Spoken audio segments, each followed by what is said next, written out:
একজন গরিব কৃষক ছিল। তার জীবনে খুব বেশি কিছু ছিল না। একটিমাত্র ভেড়া ছিল তার সবচেয়ে বড় সম্পদ, যেন পরিবারের একজন।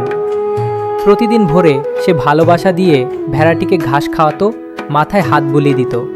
ভেড়ার দুধ বিক্রি করেই চলতো তার সংসার।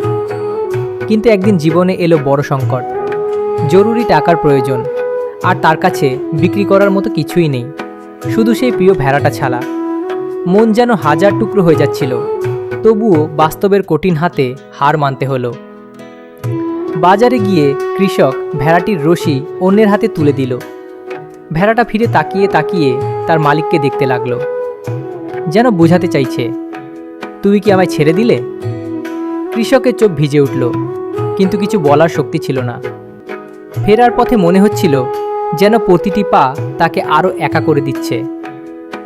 বাড়ি ফিরে সে সেই খালি আঙিনায় দাঁড়িয়ে রইল, যেখানে একসময় ভেড়া খেলে বেড়াতো, ডাকতো, আর তাকে দেখে ছুটে আসতো।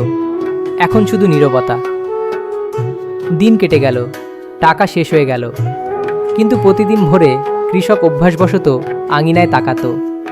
হয়তো ভেড়াটা আবার ফিরে এসেছে, কিন্তু আঙিনা ফাঁকা থাকতো, আর তার হৃদয়ও।